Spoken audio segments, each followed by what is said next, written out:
Hello friends, welcome to mini vlogs. நம்ம இன்றைக்கி பார்க்க போகிறது ஆட்டுக்கால் பாயா. அதுக்கு தேவையானது ஒரு ஆட்டுக்கால் நல்லா க்ளீன் பண்ணி வச்சுருக்கேன். வெங்காயம், தக்காளி, அரை மூடி தேங்காய், மட்டன் மசாலா, 2 பிரிஞ்சி இலை, 1 பட்டை, 4 கிராம்பு. இங்கே குக்கர் வச்சு குக்கரில் நல்லா எண்ணெய் ஊற்றி எண்ணெய் காஞ்சோன்னே 2 ஸ்பூன் இஞ்சி பூண்டு பேஸ்ட் போட்டு நல்லா வதக்கிக்கலாம். இஞ்சி பூண்டு பேஸ்ட் பச்சை வாடை போகிற அளவு வதக்கிட்டு நம்ம க்ளீன் பண்ணி வச்சுருக்க ஆட்டுக்காலையை இதோட சேர்த்துக்கிடுவோம். ஆட்டுக்கால் அவிய விடும்போது உப்பு போடக்கூடாது. உப்பு போட்டோம்னா அவியறதுக்கு லேட் ஆகும். உப்பு போடாமல் இந்த ஆட்டுக்கால் அவிகிற அளவுக்கு தண்ணி ஊற்றி நல்லா ஒரு 10லேருந்து 15 விசில் வச்சு இறக்கிக்கலாம்.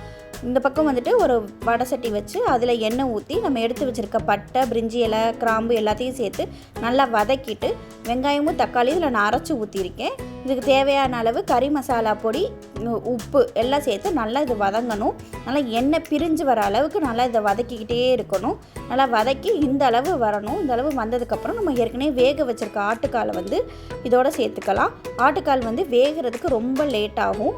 அதனால் 15 விசில் கூட விடலாம். நல்லா அது அந்த ஜவ்வு வெந்து வந்தால் தான் ரொம்ப டேஸ்ட்டாக இருக்கும். உப்பு சேர்க்காம தான் வேக வைக்கணும். இந்த வேக வச்ச ஆட்டுக்காலை இந்த பேஸ்ட்டோடு சேர்த்து நல்லா கொதிக்க விட்டுக்கலாம். சில பேர் காரசாரமாக வேணுன்னா இந்த ஸ்டெப்போடு இறக்கிடலாம். நான் இன்றைக்கி தேங்காய் அரைச்சி ஊற்றி வைக்கிறனால நான் அரைச்சி வச்சுருக்க தேங்காவை இதோடு சேர்த்துக்கிறேன்.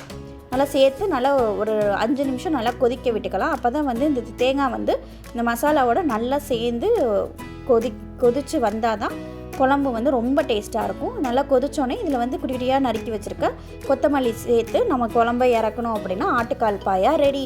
இந்த ரெசிபி உங்களுக்கு பிடிச்சிருந்துச்சுன்னா மினி vlogs சேனலை சப்ஸ்கிரைப் பண்ணுங்கள், லைக் பண்ணுங்கள், ஷேர் பண்ணுங்கள். அடுத்து என்ன ரெசிபி வேணுங்கிறத கமெண்ட் பண்ணுங்கள். அந்த ரெசிபியோடு உங்களை நான் மீட் பண்ணுறேன். தேங்க்யூ, பாய்.